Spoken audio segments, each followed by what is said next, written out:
Radio and discovered our quality talk shows. It's time to spread the word to friends, family, and the universe. 24 hours of music and talk. Radio without limits. That's why people keep coming back for more. That's ubnradio.com. Hey, everybody. It is Wednesday, December the 30th. I'm Emerson Collins. And I'm Del Shores. And you're listening to The Del and Emerson Show. Straight talk. Okay. I mean, it is the last show of the year. So it's real gay. Because here's the thing. If we didn't accomplish anything this year, we survived. You made it to the end of the year. Knock on wood. If nothing else, wood? we did it. No, I feel like it's one of those like plasticky adjacent things. Like those countertops at diners and stuff. Shall we do that? Hey, Emerson, how Well, are hey, you? Shores, how are you? How were your holidays? How was your Kwanzaa and Hanukkah and Christmas or non-denominational Festivus national holiday off? How about something for heathens? Is there anything That's for what heathens? I get. Your solstice. It's a solstice. How was your winter solstice day? Everything was good. I had good family times, and you were in Texas. And I was. God, you barely escaped all of the tornadoes. I did. It's like you left and the tornadoes came. That was my present to Dallas. Thank you for your time. Here's some tornadoes. Okay, I just want to say one thing. Now, Well, I'm not one? saying that Is it's that true. it? I'm just gonna be a real one. short show. But do you think that possibly that God is just mad at a lot of the red states for being mean to the gays? Because it's all the red states. No, that's not it. Of course not. It's the opposite. Didn't you know everything this year was the homosexuals' fault? The tornadoes, San Bernardino. We've been blamed for everything once again. But why did it go to Ted Cruz state? Why did it go to? Well, because this story that we're going to do, Rick Santorum and Mike Huckabee, he's not a good enough Christian anymore. He's not. He's Ted Cruz is practically a liberal. Yes, that's what they're accusing him of. Oh, how was anything else exciting in the holidays? Well, first of all, we must say happy birthday to Scott Fullerton, one of our most devoted listeners, and he's out partying. He's going to have to catch the podcast. Happy birthday, Scott. Happy birthday. Thanks for always being Congratulations on your life participation trophy. That's all birthdays are. It's like, here's a life participation trophy once a year. You did it. You didn't die. Emerson, I'm getting a little nervous because you're becoming funnier than me. Oh, so much pressure. Well, here's what happened, because y'all, basically what we're going to do today is the laziest show we've ever done. We're just going to recap all the other shows that we did this year for those of you who may have joined us since January but it's a of fun last year. show. It totally is, but so I don't feel stressed about the schedule. I'm talking and jawing. And a little more southern than you usually do. Well, here's the thing that I've learned from you and Leslie Jordan. Everything's funnier if it's southern, female, or black. Everything's funnier. I mean, the trifecta is a southern black woman. Horrible. My friends in Texas, they're black grandmothers. That's everything they say. Comedy. I'm telling you, if I ever I'm appropriating everybody. You moved right by that. There's some women at that USPS store right by you that if I'm ever in a very sad mood, I just go in and watch the customers be mean to them, because they will. These black women at the post office, they will give it back. Karen, I love you so much, and I'm glad I'm on your good side. Yes. So anyway, so it is our 2015 wrap-up show. We're gonna go through a whole bunch of our favorite best and worst stories, but I thought we'd kick it off with our best and worst personal moments of the year. Why? Because it's the Del and Emerson Show. We're gonna talk about Del and Emerson first. Well, I wrote on Facebook, thank you to all the people who kept me employed this last year. And so I feel like the best things for me is to actually not fear, poverty and worry. It's good. That's a good goal. I support this. So I want to thank everybody who bought my shit, who hired me to stand up and talk shit. Amen. And here's who I said. I said I just did a little inventory. I did 32 live stand-up shows, 9 additional appearances for a total of 41. I was on 46 flights this year, and I was in the following states and country: Norfolk, Virginia, Puerto Rico, Haiti, St. Martin's, Hong Kong, Singapore, Thailand, Vietnam. The audiences there were amazing. Dallas, Tulsa, Oklahoma City, Palm Springs, Los Angeles, Denver, Salisbury, North Carolina, Knoxville, Nashville, Austin, Birmingham, San Francisco, Charlotte, Winston-Salem, Asheville, Timberville Lodge in Tennessee, Chapel Hill, Columbus, and Atlanta, New York, San Antonio, and Yakuts, Oregon. And I'm not sure that I didn't miss something, but that's where I was this year. Right. I was like, Did I bore you? Well, no, that was great. And what was the worst of the year? The worst of the year. I'll do mine while you think, Yeah, because think. that's clearly not prepared. My worst of the year was waking up on the evening of January, I think 26th, and having to go have my appendix removed. I did get a great story out of it, but that was like probably the worst moment of the year. And then I would say actually my best, well, one, in genuine honesty, and this isn't even just because we're here, my favorite hour of the week is doing this. My favorite part. We Love get to it. talk about the things that we're passionate about. We love that you guys are passionate about the things that we talk about here, and I love the blend of the ridiculous and the important. It's my favorite thing. But I would say that my best moment of the year was buyer and seller, the personal challenge of taking on the most difficult acting thing that I've ever done. What? It triggered my worst. Your best triggered my worst. Perfect. But so, and it was really an amazing experience, and I'm still grateful to Larry and Chuck, and I'm going to do it again this next year. So that was that. And then When and where? We'll talk about it when we gotta get there. get But it's in May everybody and here. June in Laguna Beach. I'm excited about that. And then the People's Couch was the other great part of continuing to do that for a third season. And now that as we go more and more places, we meet people all the time who love the show, and that's really fun and cool. Last night I went to see If Then here in LA, and waiting in line afterwards had several people come up and talk about the show. So that's really You're rewarding. getting recognized a lot more. It Right? happens. Well, here's the thing. I can't change my hair again because 95% of the reason any of us get recognized is because I have this lesbian gullet, this gay mullet that's so easily and definitively recognizable because no other grown-up human being would have this haircut. It's worth the hate that you get. It over that. is, absolutely, because it's so... at some point, we're going to cut my hair, whether it's for a very sorted wedding or whatever it's for the next thing is, and suddenly, like, no one's going to know who I am. I have to, yeah. Well, What was you your had a worst? great year. That Yeah, all it was of those great things stuff. are amazing. I just going to your show. That preview that I was just the only one in That the my audience. performance, my command performance for a party of one. And I literally had to leave for Singapore. I thought the next day. Oh, right, yes. And then realizing when I got back, as I checked my flight, that it was landing in Hong Kong and that I had missed an international flight and I was to perform 2 days later on a cruise out of Singapore. That had to be the worst. That truly was the most stressful. And I made it. I made it, and I got to see your show. Otherwise, I wouldn't have. Another one was waiting in Denver for a fucking Spirit airline shot. I mean, I'm never flying Spirit again, ever. They send me these. What did you think of the flight? After we waited for 4 hours and there was no explanation, none. I would really love them just to come out and say, hey, you're going to crash if we take off, something. So I would at least say, okay, it's good that I'm sitting here. Can you tell the Red Bull just kicked in? Seriously, just kicked y'all. in. So those were two. But that one best thing that I have to say is you said a very sorted wedding.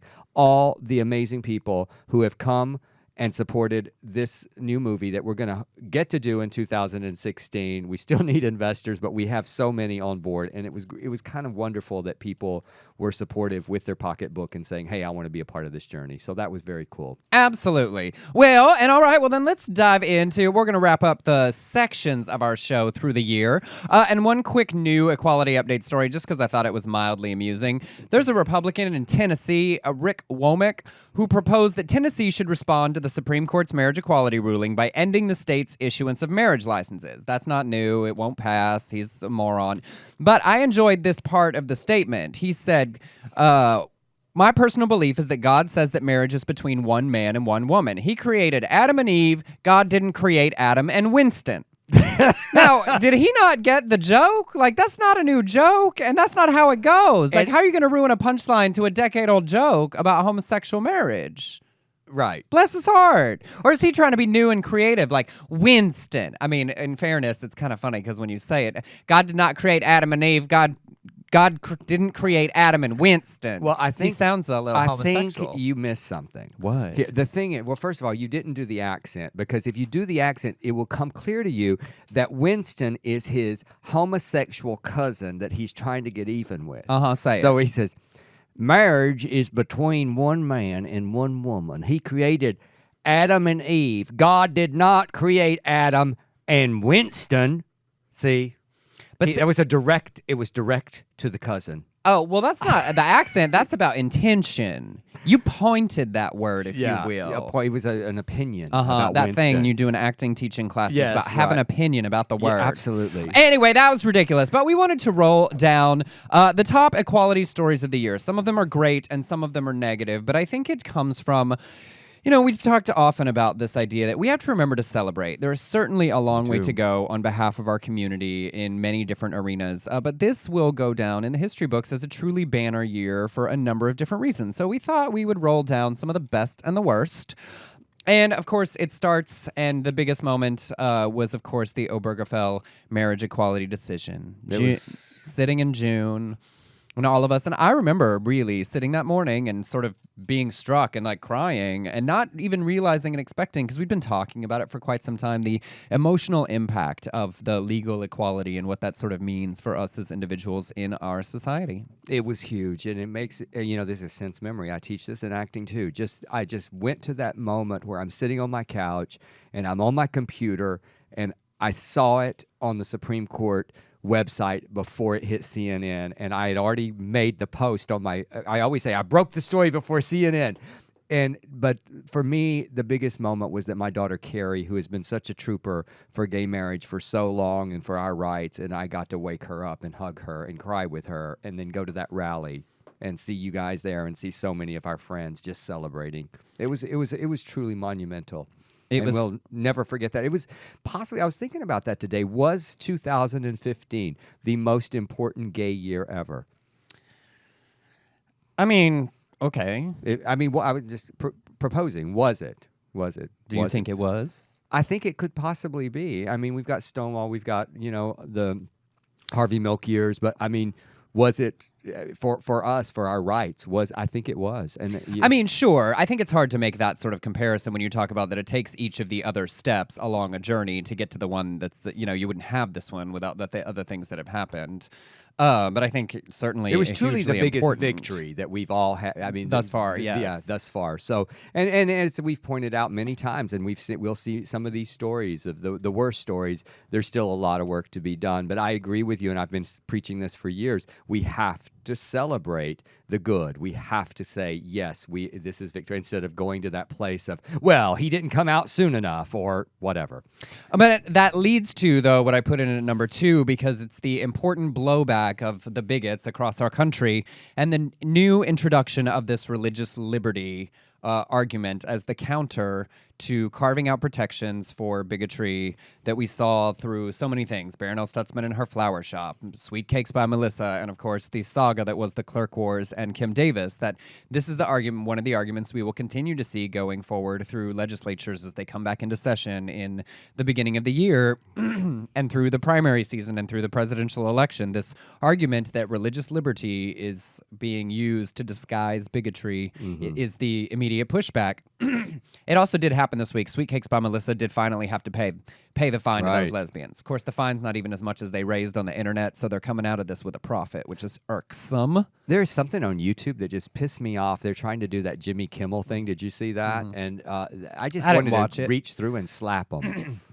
But in the religious freedom, we did have a great moment when Governor Mike Pence in Indiana got ready to pass a religious freedom bill, and businesses and the entire country stood up and said that enshrining bigotry would make people not want to travel to Indiana, that it was not a good reflection of their state. They did eventually pass a weaker version, but that was sort of a great line in the sand we saw this year as well, to see sports organizations and huge companies and huge businesses say, we will reconsider operating in your state if you demonstrate that kind of bigotry. So, and I think it had other state. There was a trickle effect to other states, and we cannot do this, or we're going to lose business. So yeah. And then one of the biggest blows that we saw was, of course, the destruction of the Houston Equal Rights Ordinance after it had been passed by Anise Parker and the city council and then put up to a vote, and it failed on the back of that trans predator bathroom myth, that we will see that tactic used in the coming year in other locations because it was so successful in Houston. This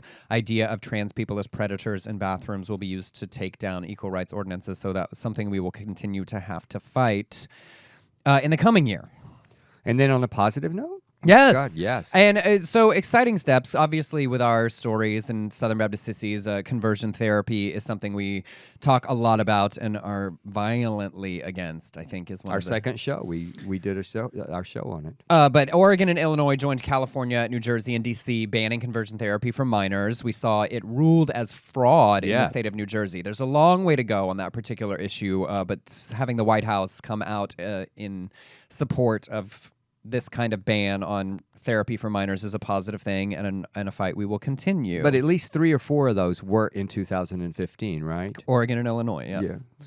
Okay. And then I put in Ireland marriage equality because I think the momentum of what happened in Ireland and sort of seeing the first country arrive at a marriage equality through a vote rather than through the court system was hugely monumental for the world to watch. It impacted our own reaction when ours passed. It's paved the way for the momentum that's moving in Australia. So that was hugely important to see it for the first time decided by the people rather than legislative or judicial protections based on equal treatment. And then, of course, this year we had the introduction of the Equality Act, which is a huge, it will definitely have an uphill battle through our Republican-led Congress, but it's an important new step that we're no longer fighting for partial protections for some of our community in some areas. The Equality Act addresses the issue head-on in all areas for all people, specifically adding and focusing on trans people. So that will be an exciting piece of legislation that may have to be introduced several times to get there, but it's nice to see our community standing up and saying we're no longer willing to accept partial successes. We're going to shoot for sweeping equality because it is what we deserve as citizens in our country. Yes, yes. We saw the first openly LGBT governor, Kate Brown, in Oregon, is openly bisexual. That's an exciting achievement at that level of our executives. The Boy Scouts lifted their ban on LGBT leaders, an important cultural touchstone. And we saw some crazy bigotry with that as well. A lot of the organizations they lost their what was it at churches? There are churches. There were a few churches, right? That it's now up to the organizations, but it's still big progress for an organization that had been dragging its feet. And then I put as a final reminder as we watch the circus that is the Republican primary process, it's important to pay attention to how many of them are saying that they would do their best to roll back LGBT successes, that talk about appointing judges that would rule against us in future court cases, about attempting to change marriage equality from a number of them. So pay attention to what the there were candidates are saying. 6 of them last week that we talked about when you were out of town that signed some bullshit thing with that several organizations, anti-gay organizations, that they will make it a point to pass laws against our community. And one of those was, we're going to talk on flashing through the gay news, one who signed was Ted Cruz. Yeah, well, and and it's important because the success that we had at the Supreme Court, we talk a lot about the difference between them overturning an interpretation of a law. It is still possible to pass laws that contradict that ruling. That could be, the Ted Cruz and people have talked about amending the Constitution. As much as this is a victory that will be very hard to undo, there are a number of them who are talking about wanting to work very hard to do so. So being informed as we go into the new year so that you know how to counteract the support of other people in your lives is a good thing that we can all do for the community. I do wonder that whomever is elected and whoever continues, if after they are elected, if it will soften a bit because, they don't do anything they say they're going to do anyway. So possibly this will be one of the things they don't do. I don't think so. Because what will matter is the Supreme Court. It is very likely that the next president will get to appoint at least one. And if it's a Republican, that person will swing the vote the other direction in 5-4 decisions if they appoint a conservative. So this matters. All right. Shall we flash through the gay news? Yes. And we've got Ted Cruz. He was being attacked for being soft on marriage equality. Whoever thought we would do a story like this and not being a real social conservative? New TV spot paid for by a political action committee supporting Mike Huckabee claims Ted Cruz is not fighting marriage equality hard enough. It's called Two Teds and accuses Cruz of being a phony and raising money from liberals who don't share our conservative Iowa values. Then Rick Santorum said this about him. It's basically that he's not the social conservative that he's portraying himself to be. If people want to do drugs in Colorado, Ted's fine with him. With that. If people want to have different kinds of marriages, it's fine with him. He doesn't agree with it. If you want to have an abortion, it's fine with him. He doesn't agree with it, but he's not going to fight it. That's not what people are looking for, said Rick Santorum, who is at the bottom of the barrel in the polls. It is interesting, though, because they had not been paying attention to how much that Ted Cruz had just been focusing on Iowa while everyone else has been all these other places, and he's huge there. And so suddenly, there's very strange things happening. In Iowa, Mike Huckabee and Rick Santorum are saying Ted Cruz is not conservative enough to pull away his conservative support. And then in New Hampshire, you have the establishment candidates all going after each other and ignoring Donald Trump in order to be the front runner among the establishments. You have Jeb Bush and Marco Rubio and Chris Christie, and they're all attacking each other rather than Trump so that they can be the leader of the establishment candidates, so that we'd end up with like Trump and Cruz and somebody representing the establishment. So they're going to start all dropping happening. out pretty soon, don't you Well, think? no, I don't think. I think we won't. Like 5 we'll states? probably get 1 or 2 that fall out after Iowa and New Hampshire, and then I think South Carolina will see the big sort of I think drop. Florida will really see the drop. Yeah. So, it's interesting. And then, of course, because I love a nonsense story, because I feel like it's important that we balance here between serious subjects and the truly absurd. This an interesting report came out about how much your balls are worth if you lose one of them on the job. A report on workman's comp was published by ProPublica, included a list of how much your testicles are worth. It can vary widely from state to state. Now, the moral of this story is if you work for the federal government and you lose a testicle, you will get paid $98,108, $100,000 for a ball. So I want to ask, is there anybody listening who works for the government willing to lose a ball and invest be in an our investor movie? in our movie. It all comes back to us. That's good. Lose a ball for a sordid wedding. Well, and That's our here's new campaign. Well, here's the thing: you really only need one if you're trying to make babies. Really. And also, it just looks like a cute exclamation point when you get a boner. Well, and It's just shaft and ball. but they put a ping pong ball in there or something yeah, like that. you can get the bonus if you need it. But we did that story on Queers Folk. But from state to state, Illinois gives you the most at $73,000, with Minnesota at the very bottom for only $3,750 per ball. So if you're going to lose a ball at work, don't do it in Minnesota. No. Move to Illinois. Move to Illinois and then invest in. And the national average is $27,000. So I don't think that's enough for a ball. I like the government one, and I like the Illinois. I just love that there's something. I kind of think right now it's like, what can you just donate one? I don't know. Would I give one of my balls for 73? I don't know. I gotta be honest. $100,000, I'd be like, sure, I'll take the ping pong ball right now. Be like, absolutely. I gotta pay taxes in January. These are like people who have cancer of a ball, though, right? I No, mean, this is like if something impaled one of your testicles, or like one got crushed on the job or something. This is Oh. if it was permanently Oh. damaged at work. Oh. This is workman's comp. If something happened to your ball at work, What if you lost both balls? Do you get double? I don't know. I need more information because the likelihood of just losing one. It seems like to me, if someone's going to get crushed, for one to get crushed, two may get crushed. Well, I have not done the scientific research into how and when this happens. I just know that at this point, $100,000 sounds like a lot But for a you ball. played that character for me. I think too much, Emerson. Yes, it is much truth. All right, well, let's move on to some of our favorite positive stories of the year. Right. We'll roll out these real quick. Real quick. I just love these parents. First of all, we Great had parents of the year. amazing parents who allowed their kids to be who they are. We had Will Hutt, his son Liam, wanted to be Cruella DeVille, and he got a lot of flack, excuse me, on Facebook.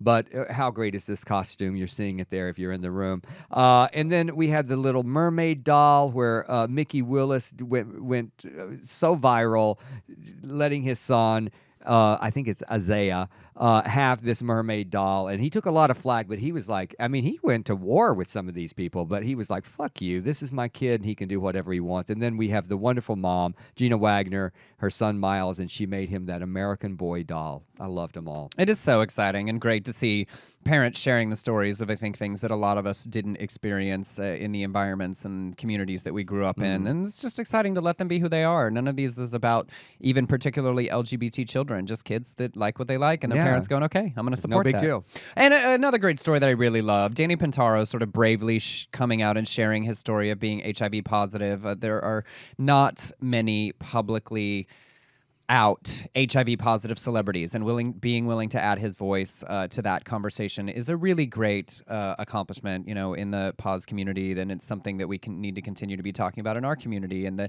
avoiding the stigma that is attached to that.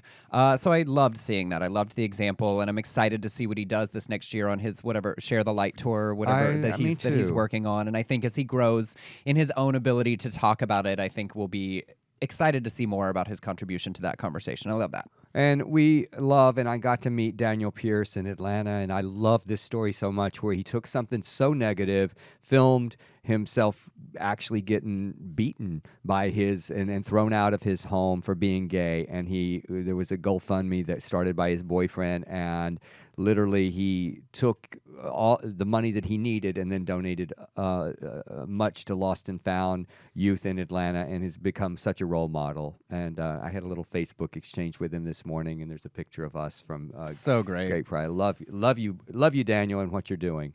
And there were lots of stories like that, this year of kids that are turning negative things into really positive examples in our community, and it's inspiring to the rest of us to watch that. So good job, Daniel. And I loved the story that we did on the two the vets that got married at the veterans home. One of them a vet of World War II, and one of them a Vietnam War vet. And you think about the sacrifices of serving our country long before even Don't Ask, Don't Tell, when it was purely you could just be discharged for being gay. And they not only to have done that service, but to be living in a veterans home now and to have met each other. I just loved it. Yeah, and then we had the straight guy that asked his gay best friend and trans prom queen elected in Utah. So we had Great prom news. And it's that thing you always talk about the next generation, setting the example, and it will change as the bigots die out, and just such great examples of that we're seeing all over. The fact that I love both of these stories, but that the prom queen elected by the student body, it was just so great. Yeah. It really, really shows that we're making progress,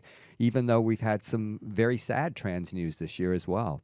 And finally, in our fun, positive stories, he's been a recurring theme throughout the year. Steve Grand, who I just sort of adore. He released his big album from the Kickstarter to all the fans who loved it and have enjoyed the music. And if you haven't checked it out, All American Boy, go download his music. And then my favorite thing, and where I really fell in love with who he is as a person, because I don't know him, was his great and sort of hilarious clapback on the internet to the continuous focus on only his physical appearance by a lot of our LGBT media, specifically a lot of the gay blogs that use his photos of him in a Speedo to get clicks to their website, but then they don't continue to write stories about the work that he does for charities, what he's doing on tour. They don't share as much about his music, but they'll use his images and use that to portray as if that's the only part of him. And he's not ashamed of what he looks like or sharing that, and he looks great, but acknowledging that we need to show the whole picture. And I think that's a really fair ask from a celebrity in our community to say, that's fine, I'm not embarrassed. You should totally share that, but how about some equal time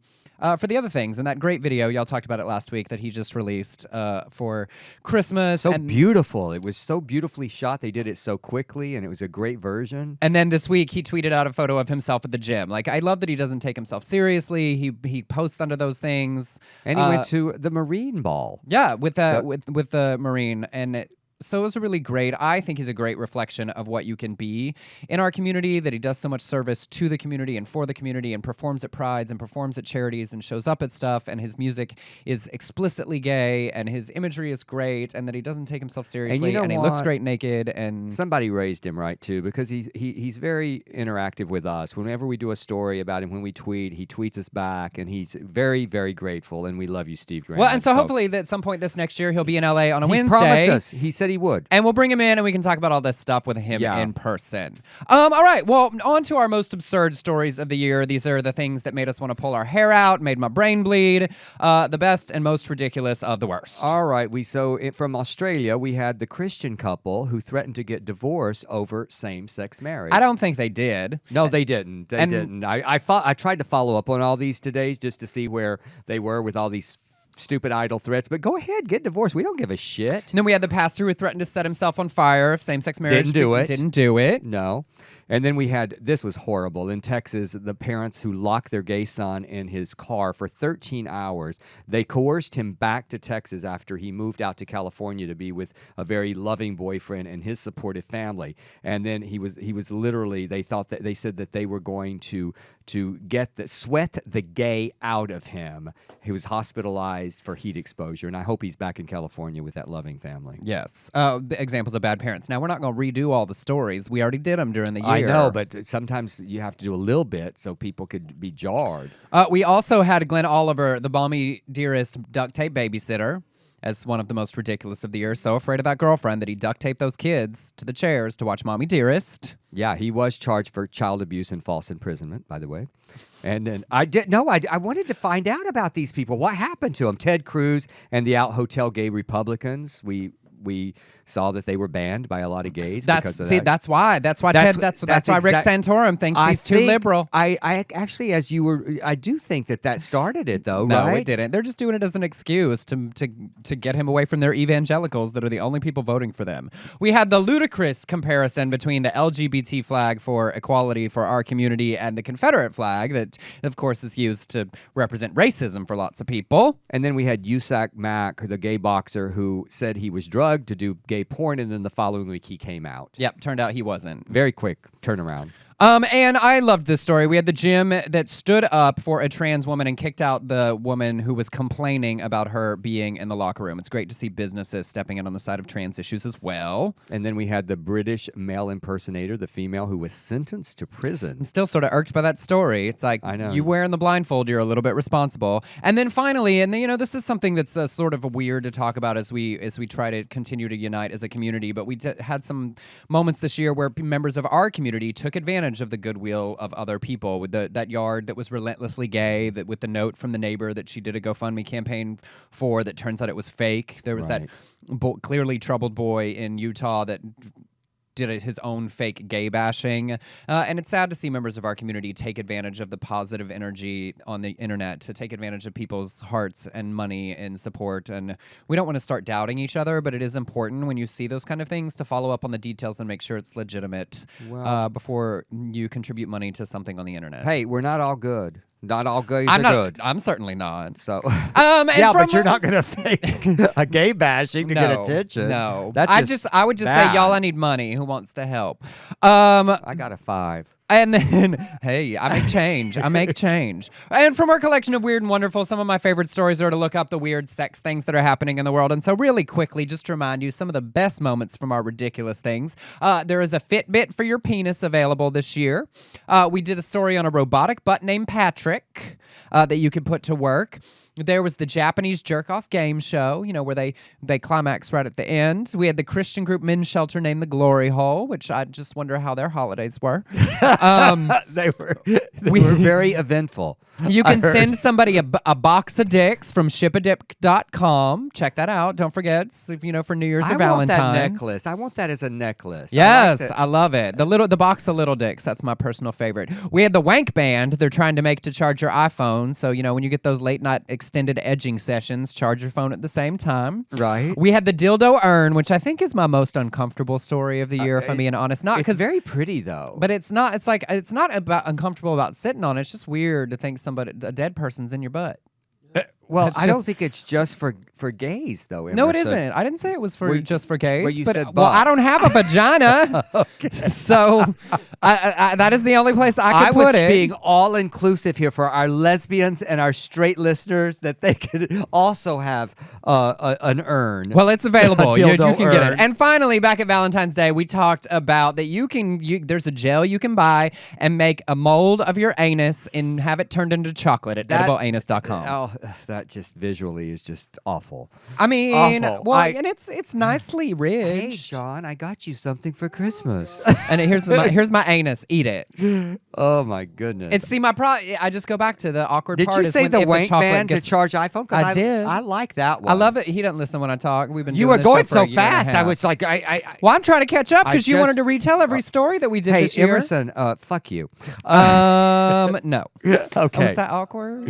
Hey, this is the part part where everybody on Dell's Facebook, y'all can get real upset because I have, just I have go, hurt his feelings. Go, please. One Go more tweet time. Emerson. Every week I say you can hate tweet me at actually Nobody Emerson. does. Nobody does. Would someone please hate tweet Emerson It's right so now? rude. On It's my like I'm behalf? asking. Somebody go to at actually I am Emerson so thirsty. and just say, Emerson, you were horrible to Dell Shores today. Dell's got He's a gay icon. 5 times the Facebook followers that I do. Literally all I have. Oh, you're catching up. I mean, we're getting there. You're but gonna little be, by little. I will be like the co-host that people. Who's that? Someday. Dell Shores, not familiar. No. Not familiar. All right. All right. Shall we go to the? Yes, Dell's favorite category, the HIPAA Christians. The HIPAA Christians, I like the so-called Christians and their scandals. Well, we had the anti-gay pastor, Michaela, with his 5 kids and a grinder Awkward. Yeah, Reverend Matthew Michaela from Green Bay, Wisconsin. We've got his grinder profile right there. We also had the Tea Party. Notice how fast I'm going. Yes. The Tea Party,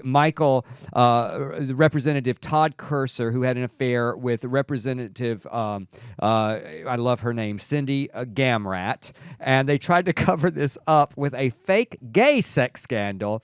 I love that. It's still one of my favorite things. Like, we know something's bad going to come out, so let's put out something Really way awful. worse first. It's like that thing when people are like, I'm going to tell my mom and dad I'm pregnant. Just kidding, I'm just a lesbian.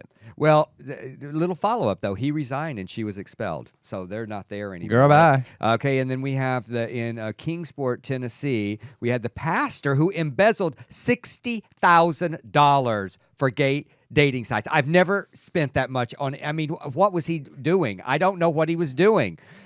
His name was Boyd That's Watson all those things Holder. where you use your credit card and it's free for like $3.95 just for keeps 48 charging hours, it? and then it's like $100 a month after that if you don't cancel But he it. took the money out You're, of the... you're on the computer and you're trying to type with one hand because that other one's got lube on it. No, just me. Okay. He took it from the Lottie Moon Christmas offering and Eddie Armstrong or I bless something. their hearts. And then Lottie Moon. Remember Lottie Moon? Oh, her. Poor old Lottie Moon. How's she doing? Dead. Well, Okay. happens to the best of All us. you Baptists And the know what we're worst. talking about.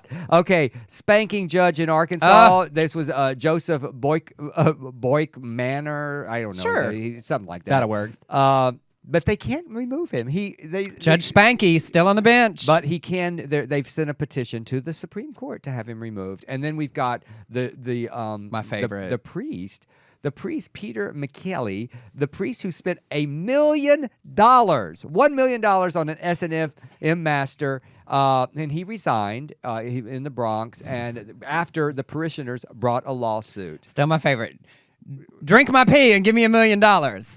It's just, by the way, y'all see Spotlight. It's brilliant. All right. There you go. All right. Well, and then I just put a fun little section of what were our top favorite entertainment other moments from the year, whether we talked about it or not. Well, Adele. I mean, you know what I realized? Hello. Hello. Hello. Now that we've listened to that 800 times and she stole hello from AOL, that When We Were Young song, I actually like it way better. There's so many on that album that are just amazing. I'm obsessed. I keep walking around singing that one. What else? I like the live shows this year. Yeah. The Wiz. It was definitely at the top of my entertainment moments this year. Peter Pan. Always wondering. That was a year ago. Was it? Was in it 2014, the exact same time. Okay. Well. I put in mind because I'm going to keep talking about it. Ryan Murphy and the Parade of Men's Asses across American Horror Story tonight. I am always appreciative of the equal treatment of naked men versus naked women on television. I thought some of my favorite new TV things. I found 3 great new TV shows because it's for the People's Couch, so it's all research. It's all research. Right, sure. Unreal on Lifetime, the behind the scenes of The Bachelor was just genius. And then 2 Hulu shows that if Difficult People that Billy Eichner and Julie Klausner do is just hysterical, and Casual. I've heard Casual. Oh my gosh, it's so uncomfortably brilliant. So wonderful. Such acclaim. That I just loved.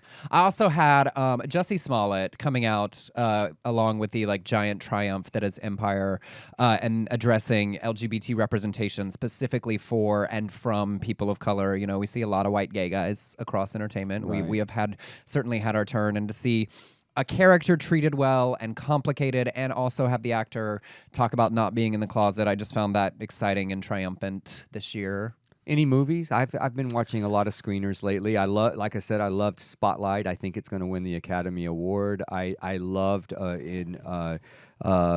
Joy was great. Inside Out was one of my favorite movies in so long this year. I just thought of just right now. I loved it. Isn't that a million years ago? Inside Out? No, this you're thinking of In and Out with Kevin Kline. Oh, yes. Inside Out was the animated movie about the feelings in the head. Oh my gosh, I cried. Didn't see it. Did you really? Yes. And you said you love Star Wars. I I haven't love seen it Star yet. Wars, yeah. But I mean, I've done a rant about this before. Nobody is a Star Wars nerd. Everybody likes Star Wars. I mean, there's a handful of people that don't like it or don't care, but like, you're not a nerd for liking Star Wars. Right. It's sort of Okay. the most popular franchise in the history of film. Trumbo. I like Trumbo. I hadn't watched any of it, so when we get to the Oscars and stuff, we can do all the like movies. I also put Demi Lovato was on my thing for this year. That naked photo shoot she did, that confident song of her new album, "Cool for the Summer," was so great. Love her. Oh, I put Viola Davis's Emmy speech. And the moment you predicted it, the moment that she did that, Yep. took off that makeup, you said she's gonna give her the Emmy. Give Why it is your to her. penis on a dead girl's phone? Yeah. Emmy. And then that's all I got there. Okay, well that's yeah. And finally, the new section that we introduced to our show this year as a reminder that the T and the LGBT part of the community has lagged behind in equality for many, many years and have been a part of the movement since the beginning of Stonewall. And have gotten so much visibility. So our trans satirist segment, the highlights of the stories from this year, the big reminder, whether it's due to better reporting, more acknowledgement of who trans people are, 22 different trans or gender non-conforming people were murdered this year, and that's just the ones that we can definitely identify. They are the most maligned and the most in danger in our community and the most vulnerable. And so it's really important that, as with our big marriage equality victory, we've talked about it again and again, that we remember to put the same amount of effort and time and money into supporting the trans community in the same way that they have supported marriage equality and the rights of the LGBT part of our community. Absolutely. And then second, a great accomplishment for them, the military continues to move forward on allowing open trans service members. I always go back to, I don't want to serve, and I think that anybody that is willing to put their life on the line for our right to do a radio show where we talk and jaw about nonsense should be able to serve. Absolutely.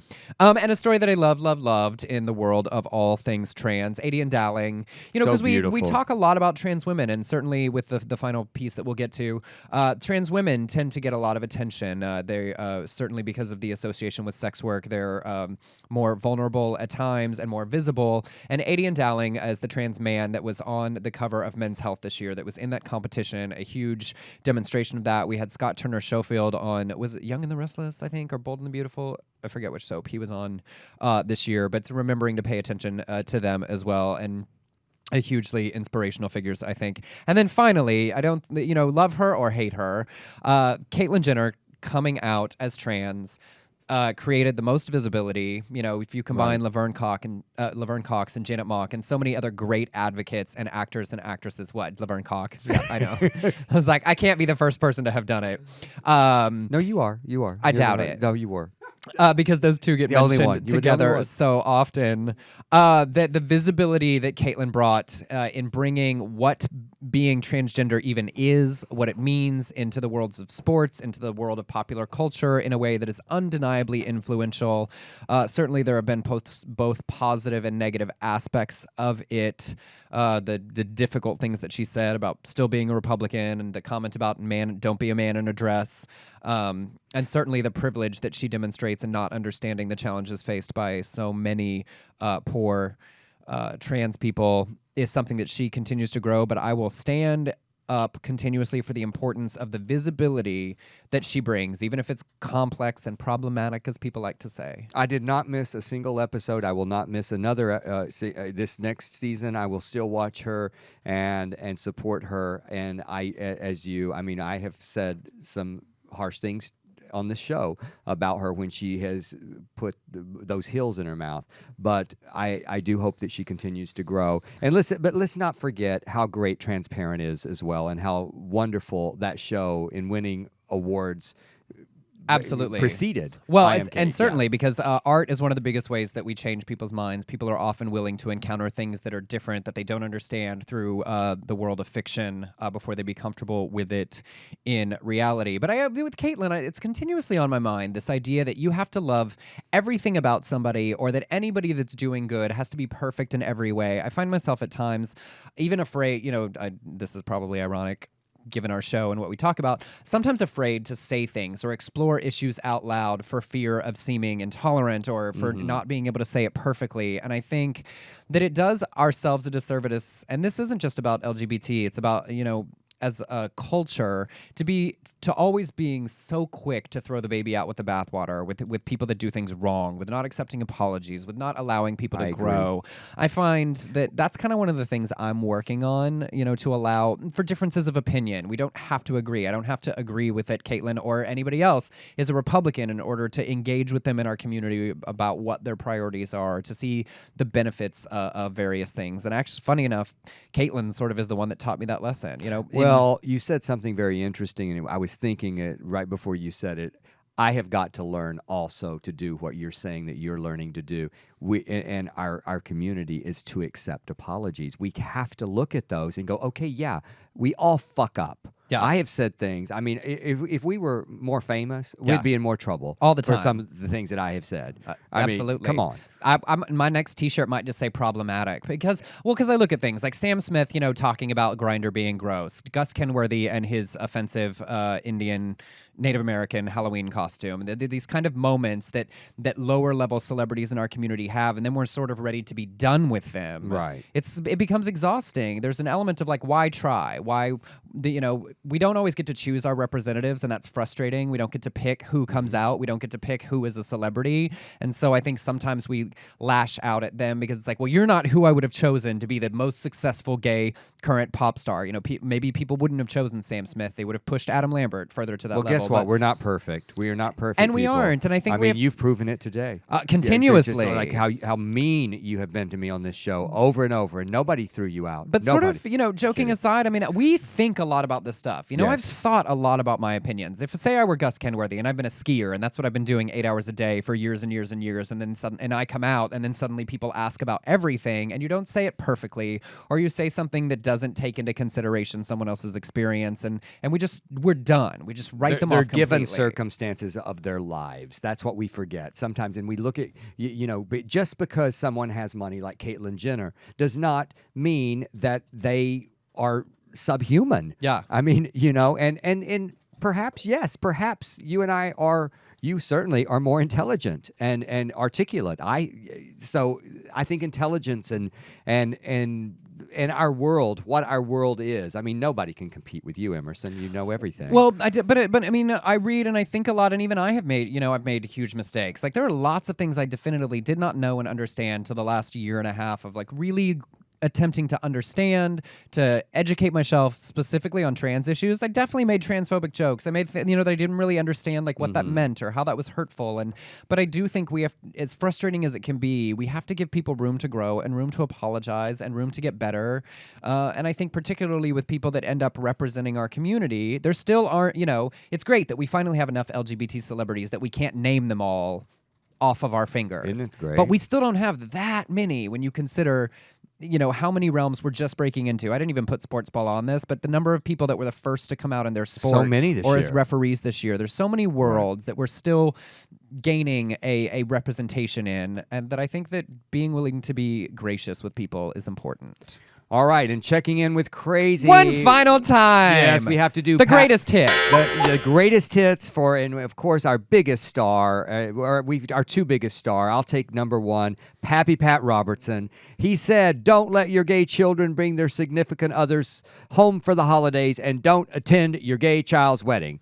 He also said, treat your gay son like a drug addict. Smoking pot is an addiction to vegetables. I mean, that makes so much sense. And then my favorite, a woman's husband who cheated with a man. Here's the advice that Pappy gave. He goes, if he were this way all the time, if he's a habitual homosexual, like Emerson Collins. No, he didn't say that. It is definitely habitual at this point. Then by all means, take a hike. But one time, 11 years, don't throw all that away.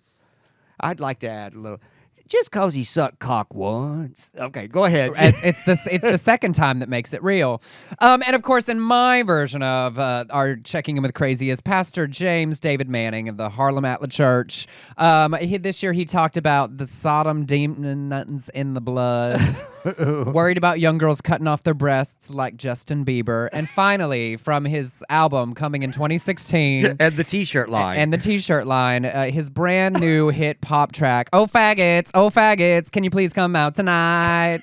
My favorite. You didn't even Checking In say with the Crazy of Starbucks year. seamanship. Well, that was from the year before. Oh, It wasn't oh. even in this year. He's He's like- been going and going. I'm getting so old. We I are just, grateful for them, and we share those things to remind you that as much as we laugh at them, they represent that there are still people in our country who live and think that way. That it's, we talk about blessing their bigoted hearts. Obviously, we both think that laughing in the face of bigotry is one great way to diffuse its influence, but it still exists. That's why we keep doing this show. And I live with hope in my heart Do that you? they will go meet Jesus very soon. Quickly, Go, Pappy, go, look, Pastor James. All right. Well, hey, we did all of our stories. We Look at us. did. Are we on time for the first we time are. ever? We just hit 50 minutes. All right, and I want to plug myself in San Diego. My first show of the year With is a dildo January. urn? You gonna plug yourself? Yes. Okay. On stage. Perfect. On stage At San Martini. Diego, January At 7th. Martinis. Yes. Go to my. Yes. And what, you got New Year's Eve planned?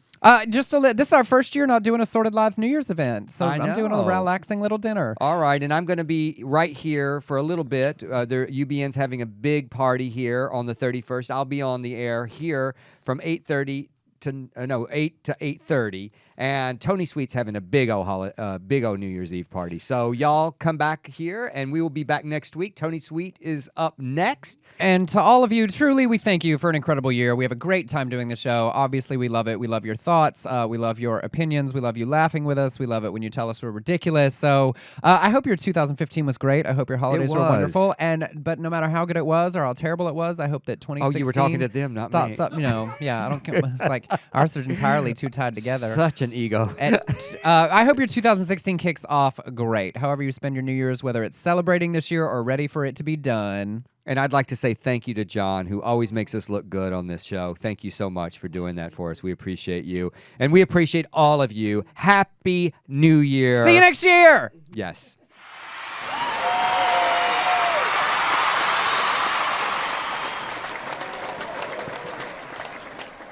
Now that you've found UBN Radio and discovered our quality talk shows, it's time to spread the word to friends, family, and the universe. 24 hours of music and talk. Radio without limits. That's why people keep coming back for more. That's ubnradio.com.